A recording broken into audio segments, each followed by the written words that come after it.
तो जैसा कि लास्ट एपिसोड में हमने देखा था कि शीजिन और यूशी वांग की सिस्टर याओ को रिफाइन करने के एकदम करीब थे। उनके हिसाब से याओ डॉटर ऑफ डेस्टिनी थी, मगर वांग ने समय रहते वहां आकर अपनी सिस्टर को बचा लिया। साथ ही साथ वो अपने एप अवतार को समन करते हुए यूशी के साथ एक जबरदस्त फाइट करता है, जिसमें यूशी वांग के हाथों मारी गई थी। हालांकि वांग ने शीजिन को जिंदा छोड़ दिया क्योंकि वो ईस्टर्न डिवाइन किंगडम का राजा था। अगर इसे भी मार दिया तो वो लोग डोंग्यू किंगडम पर हमला कर सकते थे। जब ये खबर वेंजी को मिली तब वो काफी ज्यादा सरप्राइज थी। उसे लगता है कि वांग और याओ का अफेयर है, इसलिए उन दोनों की शादी कराने का डिसीजन लेती है। उसे लग रहा था कि वांग को याओ के साथ बिजी करके वो अपने इवल प्लान्स को अंजाम दे पाएगी। अब आगे तो इस एपिसोड की शुरुआत में हम रॉयल फैमिली के सर्वेंट को देख पाते हैं, जो कि एम्परर के हुक्म को वांग को सुना रहा था। उस स्क्रोल में लिखा था कि हमारी प्रिंसेस याओ काफी ज्यादा खूबसूरत और नेक दिल है, और हमारे नेशनल गार्डियन सन डाओजुन एक नोबल कैरेक्टर वाले बहादुर योद्धा है।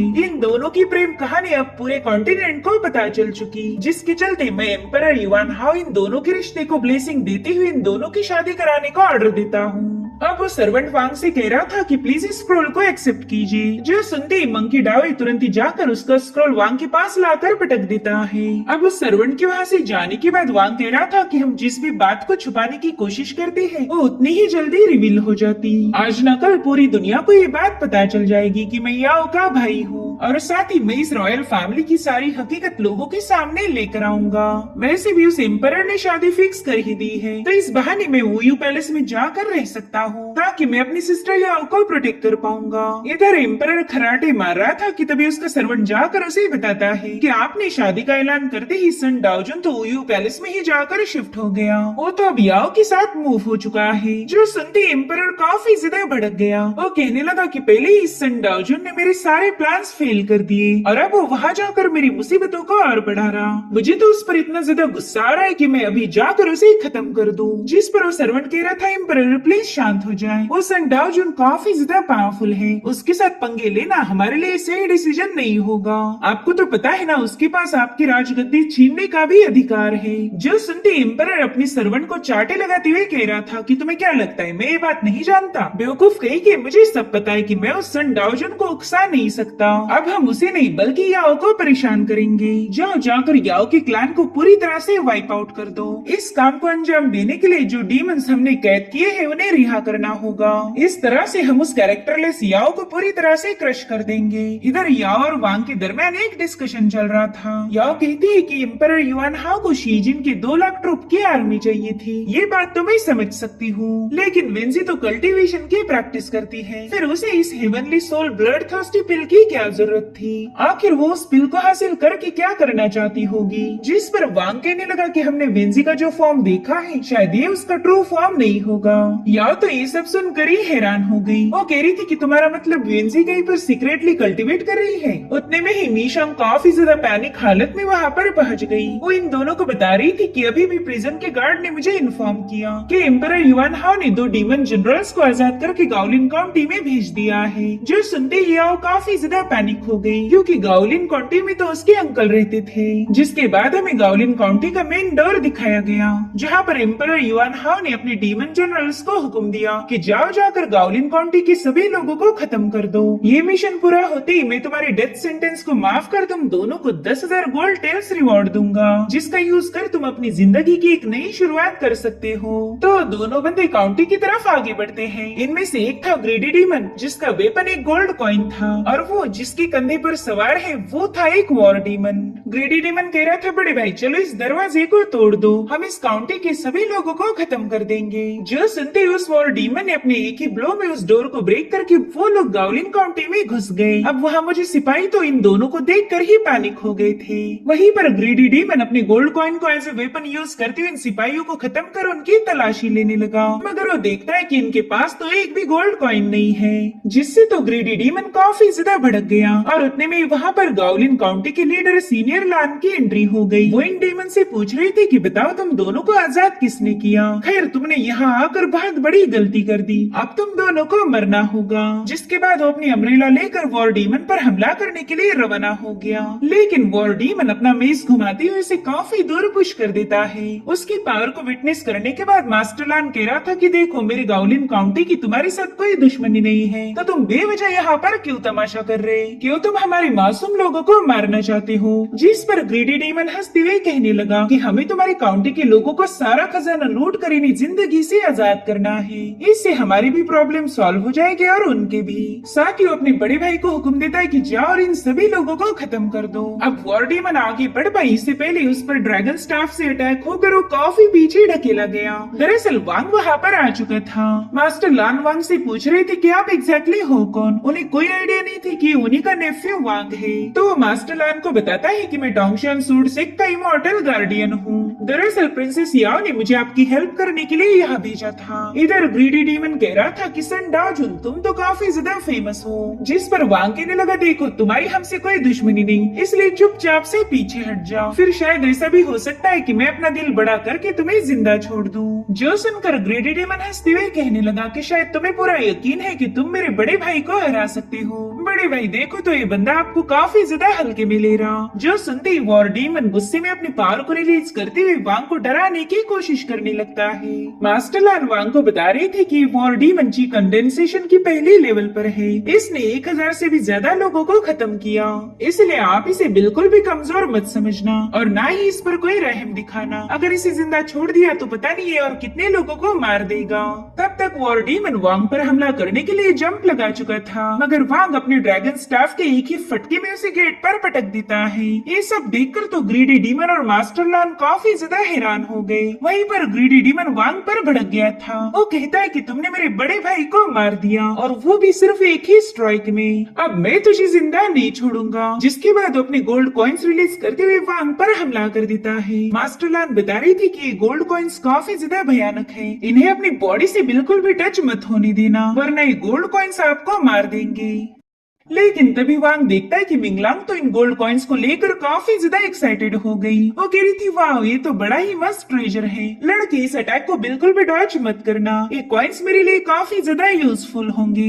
अब मैं अपनी एक डिवावरिंग टेक्निक का इस्तेमाल करते हुए तुम्हारी हेल्प करूंगी। जिसके बाद मिंगलांग वहाँ पर एक डिवावरिंग टेक्निक को एक्टिवेट करते हुए एक पोर्टल ओपन कर देती है, जिसमें एंटर करते ही ग्रीडी डीमन के सभी कॉइन्स गायब हो गए थे। ये देखकर तो और ज्यादा भड़क जाता है। वो कह रहा था कि मेरे डेडली कॉइन तो इस दुनिया का सबसे बेस्ट वेपन है और तुमने उन्हें हड़प लिया, साथ ही तुम मेरे कॉइन्स के चलते जरा भी घायल नहीं हुए, आखिर ये कैसे पॉसिबल हुआ। वहीं पर मिंगलांग काफी ज्यादा एक्साइटेड हो गई। वो कह रही थी बच्चे इसे और ज्यादा गुस्सा दिलाओ ताकि ये तुम पर ढेर सारे कॉइन्स फेंक के मारेगा, क्योंकि ये कॉइन्स मेरे लिए काफी ज्यादा इम्पोर्टेंट है। तो वांग भी मिंगलांग की बातें मानते हुए ग्रीडी डीमन से कहने लगा कि तुम्हारी ये ट्रिक्स बेकार है, मेरे सामने तो तुम्हारी औकात किसी लूजर से कम नहीं है। जो सुनकर तो बंदा गुस्से में तिल मिला उठा। वो कह रहा था लड़के तुमने मुझे लूजर समझने की गलती कर दी, अब देखना मैं कैसे तुम्हारा पत्ता साफ करता हूँ। जिसके बाद वो अपनी पावर का यूज करते हुए evil ghost scatter wealth technique को एक्टिवेट कर देता है। उसने वांग पर ढेर सारे कॉइन्स रिलीज कर दिए थे। तब तक मिंगलांग भी अपनी डिवावरिंग टेक्निक को एक्टिवेट करते हुए सभी कॉइन्स को अपनी तरफ खींच लेती है, जो देखकर तो ग्रेडी डीमन काफी ज्यादा परेशान हो गया। वो कह रहा था कि ये तो इम्पॉसिबल है, शायद ये बंदा मेरे सारे कॉइन्स को हड़पना चाहता। वहीं पर मास्टर लान भी ये सब देखकर काफी ज्यादा हैरान थे। तो ग्रेडी डीमन कहने लगा कि अब मैं तुम्हारी सारी चाल समझ गया हूँ, तुम मेरे पैसे लूटना चाहते हो, चलो जल्दी से मेरे सारे कॉइन्स वापस कर दो। और फिर वो खुद एक कॉइन में तब्दील होकर वांग पर हमला करने के लिए रवाना हो गया। इधर वांग भी अपने ड्रैगन स्टाफ की पावर को एक्टिवेट करते हुए उस पर एक जोरदार अटैक कर देता है। उसने ग्रीडी डीमन को बड़ी ही स्टाइल के साथ घायल करके मिंगलोंग ने उसके सारे कॉइन को डिवावर कर लिया। उस पर तो मानो कॉइन्स की बारिश होने लगी थी, जो देखकर मिंगलोंग खुशी से झूम उठी। वो जोर जोर से हंसते हुए कह रही थी कि ये लो फाइनली मैं अमीर हो गई, मेरे पास तो ढेर सारा खजाना जमा हो चुका है। तभी वांग उससे पूछता है कि तुम तो मर चुकी हो, फिर तुम इतने सारे कॉइन्स का क्या करोगी? मुझे तो लगा था कि मरने के बाद लोग मोह माया से मुक्त हो जाते हैं, मगर तुम तो उस डीमन से भी ज्यादा लालची निकली। जिस पर मिंगलोंग कहती है, लड़के तुम मेरी हरकतों पर ध्यान नहीं दिया करो, देख लेना मैं अपने तरीके से इन कॉइन्स का यूज कैसे करूंगी। और उतने में ही एम्परर युआन हाओ अपने सर्वेंट के साथ काउंटी के गेट पर पहुंच गया। वो दूर से ही वांग को देखकर कह रहा था कि पता नहीं क्यों लेकिन ये बंदा मुझे जाना पहचाना लग रहा। और फिर वो काफी ज्यादा डरते हुए कहने लगा कि बाप रे, ये तो सन डाओजुन है। सन डाओजुन को देखते ही एम्परर का सर्वेंट तुरंत ही वहाँ से रफा दफा हो गया। वहीं पर एम्परर काफी ज्यादा पैनिक होकर कह रहा था कि पता नहीं ये बंदा हर जगह कैसे पहुंच जाता है, अब मैं तो इससे तंग आ गया। और उतने में ही वांग उसके एकदम करीब पहुंच गया। एम्परर उससे कह रहा था कि तुम एक इमॉर्टल गार्डियन हो, तुम्हारे जैसे लोग मॉर्टल्स के अफेयर में टांग नहीं अड़ा सकते, तुम्हें तो ये सब करना अलाउड ही नहीं है, तो बताओ फिर तुम यहाँ पर क्यों आए थे? उतने में ही वांग गुस्से में आकर अपनी पावरफुल स्पिरिचुअल ऑरा को रिलीज करते हुए एम्परर को काफी दूर पटक देता है। उससे कह रहा था कि तुम लोग मॉर्टल्स को बेवजह मारते आए हो, उन्हें टॉर्चर किया जाता है, उनकी जिंदगी तुम्हारे लिए जरा भी इम्पोर्टेंट नहीं है। वैसे तो कहने के लिए तुम एम्परर हो, मगर फिर भी अपने ही आवाम को खत्म करने के लिए डीमंस को यहाँ भेज दिया, इसलिए आज मैं खुद ही इस मैटर को रिजॉल्व करूंगा। वो अब एम्परर की तरफ आगे बढ़ ही रहा था। वहीं पर एम्परर काफी ज्यादा डर जाता है। उसे पता था कि सन डाओजुन का एक ही अटैक उसे हेल में पहुंचाने के लिए काफी हो जाएगा। तो वांग से कहता है, सन डाओजुन देखो मैं एक एम्परर हूँ, इसलिए तुम मुझे मार नहीं सकते, ये तो रूल्स के खिलाफ हो जाएगा। जिस पर वांग कहने लगा कि तुम तो एक ऐसे एम्परर हो जो तख्त पर बैठने के भी लायक नहीं, ऐसे एम्परर को तो जहन्नुम में भेजना ही सही रहेगा। अब वांग उस पर अपने ड्रैगन स्टाफ से हमला करने ही वाला था कि तभी एम्परर उसे बता देता है कि दरअसल मैं इमॉर्टल हाउटियन का बेटा हूँ, इसलिए तुम मुझे मार नहीं सकते।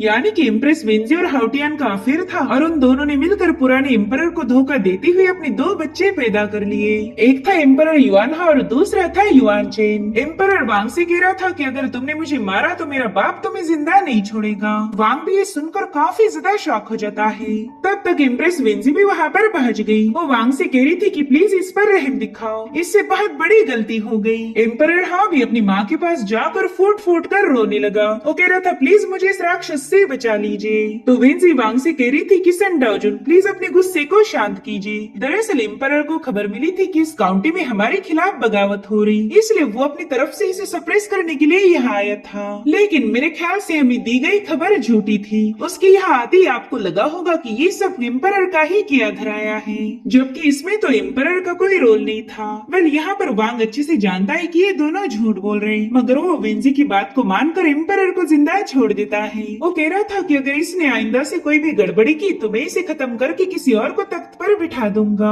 जिसके बाद वांग वहाँ से रवाना हो जाता है। वहीं पर एम्परर रोते हुए कहने लगा कि इस कमीने सन डाओजुन ने मुझे मारने की कोशिश की और आपने उसे ऐसे ही जाने दिया। जिस पर तो वेंजी काफी ज्यादा भड़क गई। वो कह रही थी कि तुम एम्परर हो मगर फिर भी बच्ची जैसे रो रहे हो, तुम्हें तो खुद पर शर्म आनी चाहिए। अब चुपचाप से मेरे साथ पैलेस में चलो। अब सीन शिफ्ट होकर हमें वेंजी की चेम्बर दिखाई गई, जहाँ पर वो एम्परर को काफी ज्यादा डांट रही थी। वो उससे कहती कि तुमने बिना मेरे साथ डिस्कस किए उन दोनों डीमंस को आजाद कर गाओलिन काउंटी पर हमला कर दिया। पता नहीं तुम युआन चेन जैसे होशियार कब बनोगे। जिस पर एम्परर कहता है कि ये तो बस मैंने आपके लिए किया था, आप हमेशा मेरे छोटे भाई को प्रेज करती हो, उसकी ही तारीफें करती हो, मगर उस सन डाओजुन ने वहाँ आकर मेरे सारे प्लान की धज्जियां उड़ा दी। उसी की वजह से मेरी काफी ज्यादा बेइज्जती हुई। पहली बार जब उसने हमारे फादर की बेइज्जती की थी तभी मैंने उसे सबक सिखा देना चाहिए था, मगर अब हमने उस सन डाओजुन को जल्दी से खत्म कर देना चाहिए। उतने में ही युआन चेन उससे पूछता है कि बताओ कि तुमने उसके सामने हमारे फादर का नाम लिया था? तो एम्परर बताता है कि उस वक्त मैं काफी ज्यादा डरा हुआ था, इसलिए मैंने गलती से उसके सामने हमारे फादर हाउटियन का नाम ले लिया,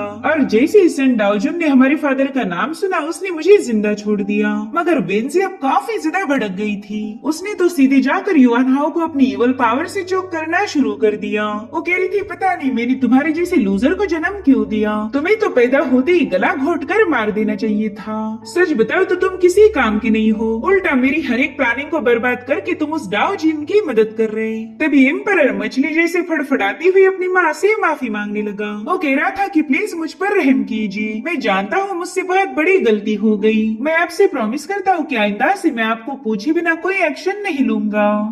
साथ ही युवान चेन भी अपनी माँ से कह रहा था कि फिलहाल इसे पनिश करने का कोई फायदा नहीं, वैसे भी हमारा सीक्रेट अब ऑलरेडी एक्सपोज हो चुका है, इसलिए हमें बस एक ही बंदे पर फोकस करना होगा जो कि है सन डाओजुन। उससे डील करना काफी ज्यादा इम्पोर्टेंट है। वैसे जिंगयुन डाओ सेक्ट का नया सेक्ट लीडर मेरा काफी अच्छा दोस्त है। हाल ही में उसने मुझे पैगाम भेजा था कि वो मुझसे मिलने के लिए हमारे डोंग्यू किंगडम आने वाला है, जो सुनते ही वेंजी ने एम्परर को नीचे पटक दिया। युवान चेन कह रहा था कि सही टाइम आने पर मैं उस सेक्ट लीडर के साथ मिलकर सन डाओजुन को खत्म कर दूंगा, और इस बंदे की सपोर्ट के साथ तो ये काफी ज्यादा आसान होने वाला है, इसलिए आप बिल्कुल फिक्र मत कीजिए। जिस पर वेंजी कह रही थी ना, इसकी कोई जरूरत नहीं, वो सन डाओजुन काफी ज्यादा शातिर और पावरफुल है, इसलिए अब मुझे इस मसले में इंटरफेयर करना पड़ेगा।